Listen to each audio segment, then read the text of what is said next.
Hi, everybody. Good morning. I hope you're having a really great day. I know I'm having a really great day. The weather has been somewhat a little bit nicer where I live, so I hope it's been nice for you too, and I hope you're all staying safe and healthy inside. Let's go ahead and get started on the lesson I have created for you today. So we're going to be learning all about identifying and reviewing different genres and talking about the author's purpose in different genres and stories that I have picked out. This is all going to be over the course of a couple of days, so stay tuned, and I hope you enjoy my future lessons for you. So today, like I said, we're going to be reviewing the fairy tale genre. We're going to read a fairy tale story together, and then we're going to work on the author's purpose together. So you guys are going to become pros at finding what the story is meant to be about, what the author wants to tell us, what the message is. You're going to become pros at that. So stay tuned. So let's get started. So a fairy tale. This is our genre number 1 that we're going to review today. Next lesson, we will review a different genre, but for today, it's fairy tale. So a fairy tale story is a made-up story in which characters do really amazing things, right? So an example of that is going to be the 3 Little Pigs, and another example of that is going to be Jack and the Beanstalk. So here I have a story that we're going to read, Jack and the Beanstalk. I'm going to pull this up. Jack and the Bean. Okay.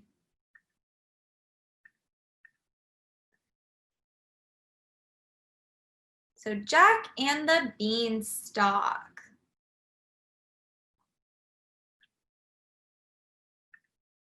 Once upon a time, a long time ago, there lived a mother and her son, Jack. One day, Jack's mother realized that they needed to sell their cow for money to buy food. So she sent Jack and their cow off to a market.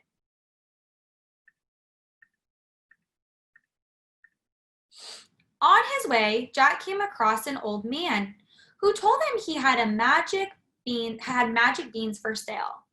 Jack asked the man, "What makes your beans magical?" The old man told him that if he planted the seeds, they would bring him great fortune. So although Jack knew he was to sell the cow for money, he instead traded the cow for the magical beans and made his way back home. When he returned, he told his mother about the old man and the magical beans. Jack's mother was not happy. She did not believe that silly beans could bring anyone great fortune. Jack felt bad because his mother was unhappy, but he still believed the beans would grow him the money they needed. That night, Jack planted the beans behind their house and went to bed. The next morning, when he and his mother awoke, they looked out their window to see the tallest stalk that ever was.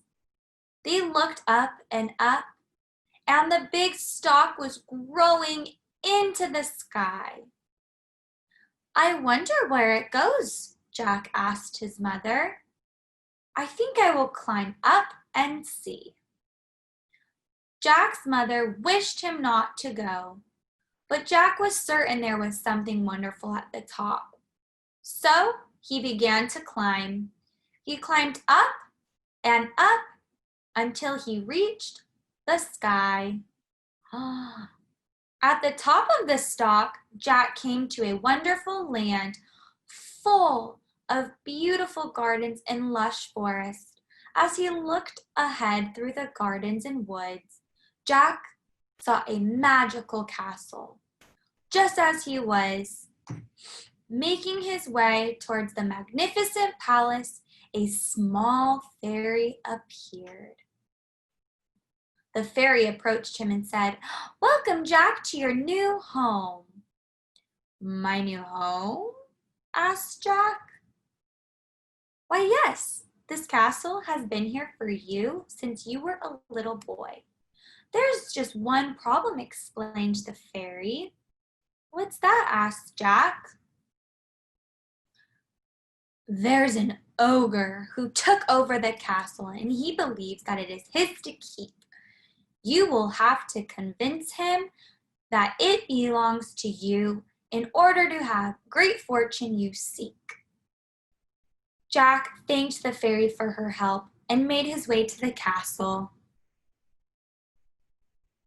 When he arrived, the giant ogre's wife greeted him. Jack kindly asked her if he might come in and see the great ogre. She was pleased to let him in, impressed by his politeness. Jack spied the giant through a crack in the living room door, and what he saw amazed him. The ogre had a hen that laid golden eggs, bags and bags of beautiful coins, and a harp that made sweet songs when he told it to play. Jack knew that it would not be easy to persuade the giant ogre to leave this great fortune, so he had to think of a plan. So we're going to go ahead and pause it there for a minute and kind of review up until this point what we've covered. So we know that Jack's family needed some money, right? So Jack was trying to do a good thing, and he got these magical beans, planted them, and he's going up into this new magical world, right? He went up the beanstalk, and now he's approaching some sort of a problem. Let's figure out what that problem is. Jack tiptoed into the large room, and as he entered, the ogre said, "Fee, fi, fo, fum. Who is that has come?" "It is I, Jack, the king of the castle." "King?" sniffed the giant ogre. "Yes," shouted Jack, "and I am here to claim my great fortune." Oh, so it looks like Jack is pretending that he is the king of this castle, and the ogre is like, but this is my coin. These are my coins, right? Well, the ogre explained, "You will not claim this fortune without a fight from me." "I do not plan to fight you, ogre," said Jack. "I plan to help you." "How can a small boy help a great giant like me?" "I will let you have all the food and fortune you desire, without any work in return, as long as you let me and my mother reclaim what is ours." "Life without work sounds like a dream," said the ogre. "It's a deal." So Jack went back down the beanstalk to find his mother. When he told her of the fortune he had found and the castle that was theirs, she cried for joy. For the rest of their days, Jack and his mother lived happily ever after in their castle in the sky with the greatest fortune of all. Wow, so that is such a lovely story. I love that story. I haven't read that one since I was a kid. So let's go ahead and review a little bit. So Jack and the Beanstalk. So our main character of that story is Jack, right? And we have an ogre who he goes up to the, well, let's rewind a little bit. So we have Jack. We have a lady at the market where he gets magical beans from, right? The reason why he gets magical beans is to plant them in his backyard, to go up this beanstalk to find a magical world so he can help his mom and have money. I don't know about you. Would you do that? Oh, that seems a little scary, huh? But Jack goes up the beanstalk and then he sees an ogre, right? So the ogres are trying to claim that this is their castle. But we know that it is actually Jack's castle, right? This was meant to be his home. And so when Jack goes he approaches a little bit of a problem, right? There's an ogre trying to guard all of the coins, and Jack tries to persuade the ogre, right? That if he doesn't have to work for the rest of his life, then Jack can have the coins. And so the ogre agrees, and Jack and his mom live happily ever after in their new home. So I'm going to go ahead and share my screen with you. So now the author's purpose, okay? So there's 3 different type of purposes that the author can have to write a story. The first one is going to be to persuade, okay? So the author, when he or she is trying to persuade you in a story, that means that they're trying to write to get you to do something that they believe in what they're saying, okay? To inform you about a story is the author is writing to give you information about a certain topic, okay? So these are going to be mostly like nonfiction stories and biographies and other real fact type things. Entertain, this is when the author writes to tell you a story that you will enjoy. So this is just for pleasure. This is for laughing. This is for feeling good. This is just stories that are not true. They're just to entertain, okay? So there's 3 types. There's persuasive, inform, and entertain. So a persuasive example, let's go ahead and look at our 3 images. The first one looks like people are listening and they're being enlightened by other helping hands. And then we have Jack and the Beanstalk, and we have 500 best muffin recipes, okay? So we have 3 images here that represent 3 topics. So the persuasive example is going to be, here is a story about the top 10 reasons why you should join the dance club. That is why, if I was to write a story, it would be about why I think that you should join the dance club. So that is a persuasive story. So it goes with this image up here. The information example is going to be a recipe book on how to make muffins, okay? So this is where you're going to inform people, or you, the reader, about how to make muffins, okay? You want to give all the best recipes for muffins. And to entertain can be a book like a fairy tale, like Jack and the Beanstalk, right? That was a really good story that we read earlier. It's not trying to persuade me to go get magical beans and hike up a tree root, right? It's not telling me anything important, informative that I need to know about. It's just trying to entertain me so I can have a good night's sleep maybe. So right now I would like for you to gather some materials, gather 1 pen or pencil and 1 piece of paper. Go ahead and pause this video and come back and join us when you have those materials. So what we're going to do is we're going to figure out the author's purpose for Jack and the Beanstalk, okay? So on your paper, I want you to put your name in the top right corner, just like this. And then we're going to write the title of our story right here in the center. So we're going to write Jack and the Beanstalk. Just like that in the center. So we know we are trying to figure out the author's purpose for our story, Jack and the Beanstalk, okay? The author, I'm actually not sure about that, so I'm gonna go and find that for us to write down.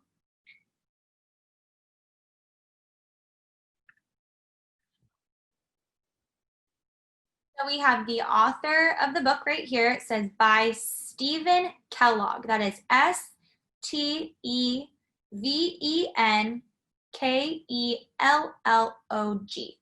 Okay, so we have the title of our book at the very center top of our picture, or of our paper.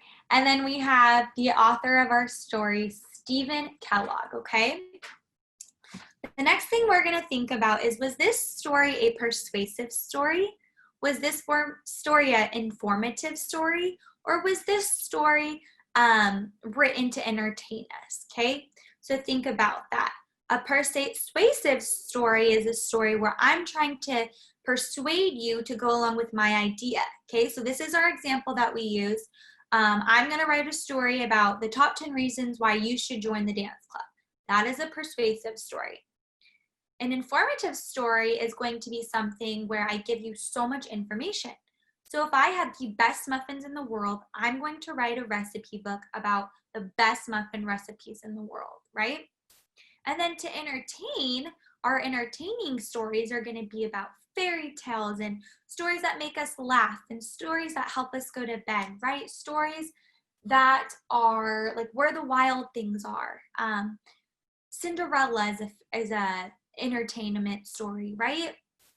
So many children books are written to entertain us. So I want you to think about, after reading Jack and the Beanstalk, which story do you think what is the purpose of the author's story, Jack and the Beanstalk? Is it to persuade us, inform us, or to entertain us? We know it's not to persuade us, right? Because it's not telling us any details about persuading us to do anything. We know it's not to inform us of anything.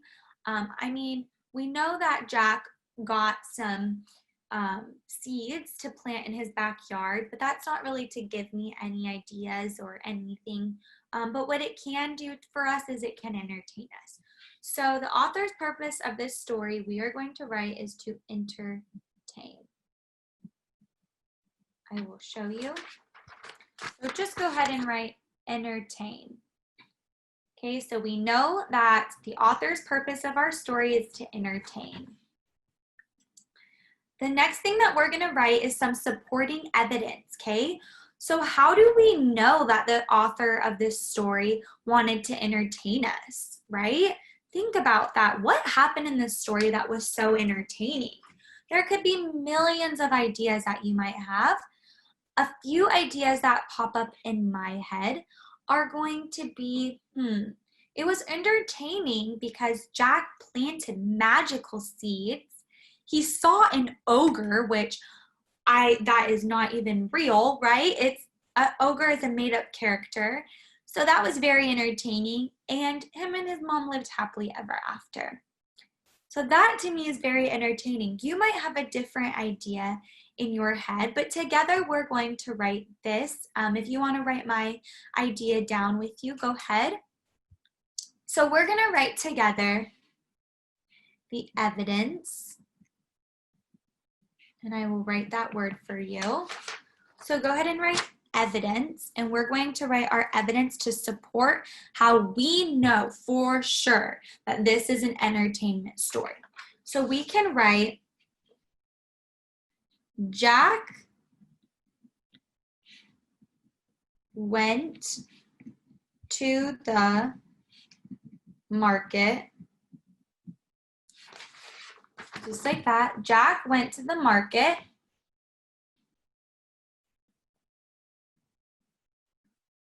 and we can say, and got magical beans. Okay, don't forget to put that period over here for punctuation. So Jack went to the market and got magical beans. We can say Jack planted the beans and became king of a castle. Okay, so Jack went to the market and got magical beans. Jack planted the beans and became king of a castle. We can then write one last supporting sentence. We can say, Jack Jack got a lot of coins for him and his mom.